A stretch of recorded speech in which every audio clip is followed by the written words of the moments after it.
de la idea de contractualismo, que el contractualismo se va a oponer a Aristóteles o se va a oponer a dos tesis de Aristóteles fundamentales.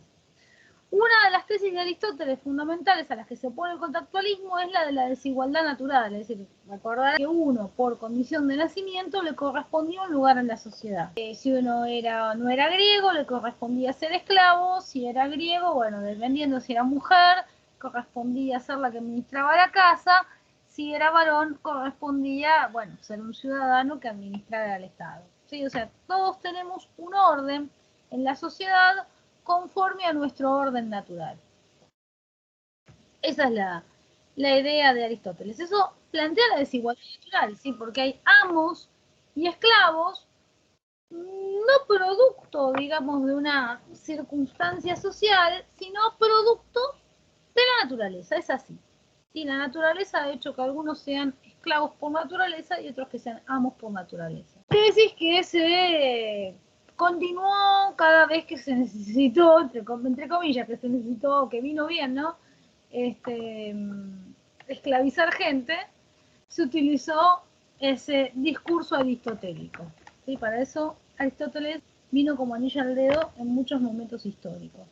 En ese sentido, la Ilustración y Hobbes, que es anterior a la Ilustración, se oponen a esa tesis de Aristóteles, sosteniendo que los hombres en estado de naturaleza somos todos iguales.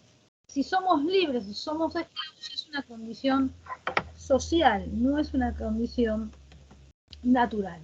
La segunda tesis a la que se opone Hobbes y por ende todos los contractualistas es la idea de que el hombre es un zoón político. O sea, la segunda tesis que se oponen de Aristóteles. Recuerden que esto significaba que el hombre es un ser viviente que habita la polis. Es decir, que nacemos para vivir en sociedad, para vivir con otros hombres. Como yo siempre cuando doy este tema en Aristóteles siempre digo que Tarzán para Aristóteles no puede ser hombre. ¿Por qué? Porque no vive con los otros hombres. Para ser hombre hace falta que vivamos dentro de una comunidad humana, no es suficiente con la biología. Bien, estos autores piensan lo contrario, probablemente piensan lo contrario porque ya están atravesados por el cristianismo, ¿sí? Donde para el cristianismo bastaba para ser hombre el solo hecho de ser imagen y semejanza de Dios. Entonces no importa si vivo o no vivo en una comunidad humana, por el hecho de naturalmente ser hombre, de tener una biología humana, soy hombre, no requiero de la comunidad para ser hombre. Entonces, ¿qué ocurre? Ocurre ahí que se desnaturaliza la polis, que se desnaturaliza la sociedad civil. ¿Qué es una sociedad civil? Una sociedad civil es una sociedad como la que vivimos nosotros, es decir, una sociedad regida por leyes, una sociedad que está regulada por leyes, que está reglamentada, ¿sí? Que tienen normas que les dan orden.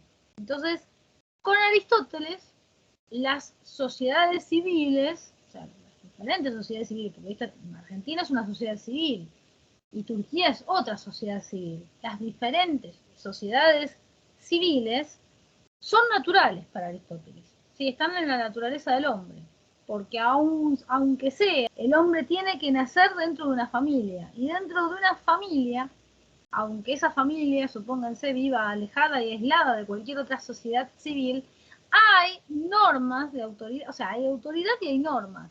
Por ejemplo, la autoridad patriarcal. La autoridad patriarcal es una autoridad natural. Entonces el hombre está naturalizado, tiene en su esencia el vivir con otros y el vivir bajo normas. Esa es la mirada aristotélica, o sea, cuando dice que el hombre es un zoón politicón, aparte de decir que habita la polis, que solamente se realiza en la polis y bla, bla, bla, también está diciendo que por naturaleza vivimos con normas, vivimos bajo leyes, cosa que los animales no viven bajo leyes, podrán vivir bajo instinto, pero no bajo leyes, no hay leyes, o sea, los monos no tienen una ley, o los leones, o los tigres, o los perros no tienen una ley. O sea, tendrán instinto, tendrán comportamientos basales, pero no son leyes. ¿Sí? En cambio, los seres humanos tenemos leyes y tenemos autoridad. Bueno, entre las especies animales hay autoridades, pero tienen que ver con cuestiones de fuerza. ¿Sí? A ver, bueno, quién se impone, cuestiones de liderazgo. Y también de acuerdo a cada especie va a actuar diferente la autoridad. Pero en el caso del hombre, desde la perspectiva de Aristóteles, tenemos la autoridad patriarcal naturalizada. ¿sí? O sea, es natural. Bueno, los contractualistas van a decir que no, que el hombre en el estado de naturaleza puede vivir perfectamente solo, puede vivir sin necesidad de la ayuda o de la solidaridad de otros hombres.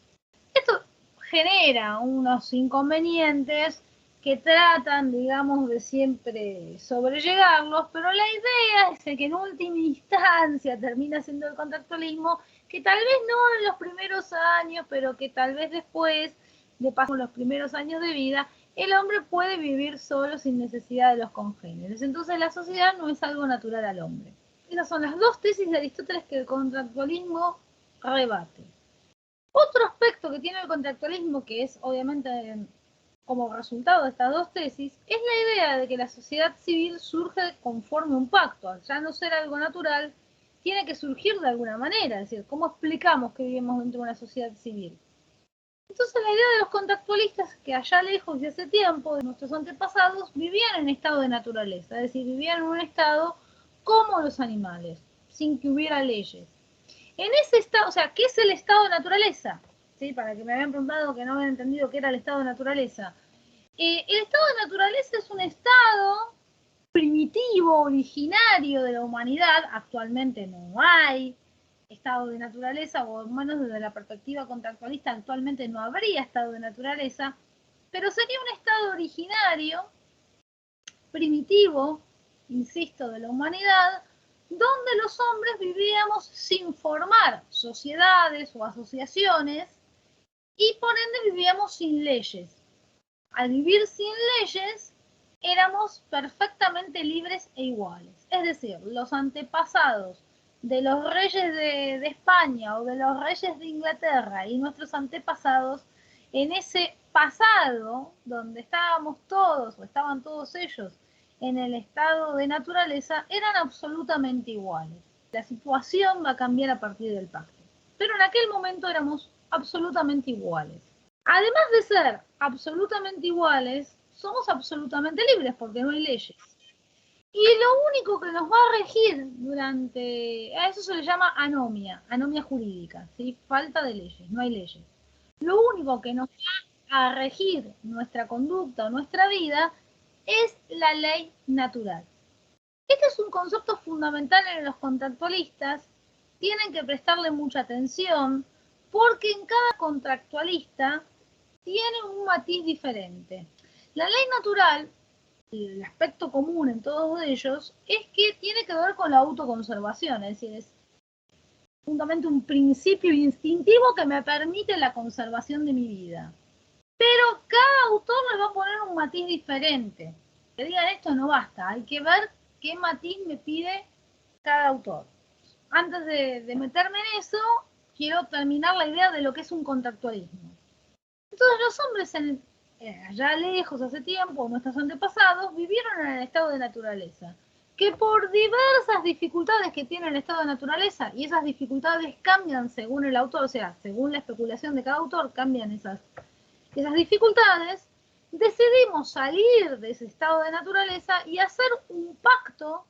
Otros hablan de una alianza, un contrato. Yo prefiero la palabra pacto porque es la que se mantiene en el libro y además es la que les evita otras confusiones, porque contrato adquiere otro matiz en Rousseau.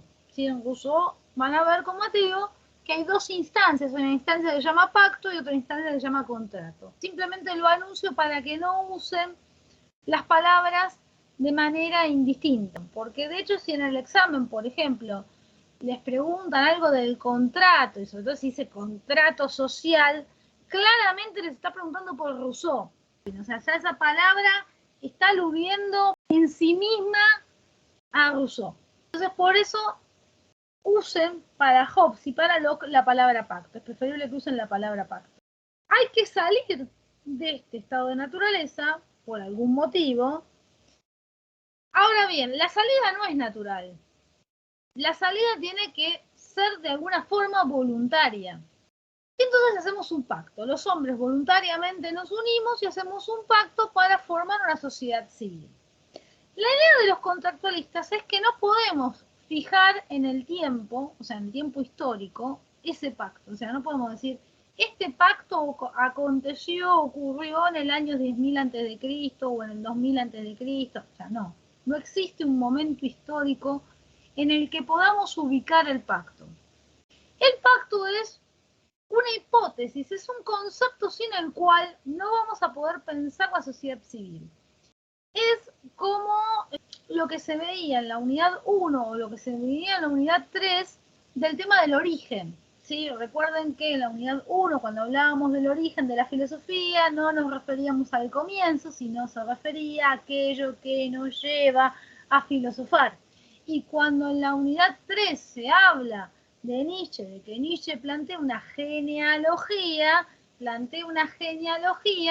porque se pregunta por el origen de la moral, no el comienzo. ¿Qué lleva a crear valor? Está hablando de un origen, no de un comienzo. Bueno, acá es lo mismo. ¿Cuál es el origen de la sociedad? El pacto. No hay una necesidad de ubicar un comienzo en el pacto. Es el origen. Entonces, el pacto es lo que me permite salir de ese estado de naturaleza y pasar a una sociedad civil. Una de las cosas importantes que hay que tener en cuenta es que cuando pasamos a la sociedad civil, nuestra libertad, que en el estado de naturaleza era absoluta, o sea, básicamente yo podía hacer lo que, no es lo que quisiera, es lo que pudiera, ¿sí? Porque yo puedo querer muchas cosas, pero no necesariamente las voy a poder. O sea, pero al pasar a una sociedad civil, mi libertad va a ser una libertad restringida por las leyes. Entonces, a esa libertad restringida o regulada por las leyes se la llama libertad civil. Es decir, canjeamos libertad absoluta por una libertad civil, que es preferible porque vamos a tener una serie de garantías del Estado. Si bien vamos a tener menos libertades, bueno, vamos a estar en mejores condiciones. Esa es básicamente la idea, o vamos a tener una serie de garantías, ¿no?, que nos van a permitir vivir mejor aunque tengamos menos libertad. Esa es la idea de sociedad civil común a todos los contractualistas. Bien, si no hay dudas sobre esto, vamos, ¿qué pasa con Hobbes?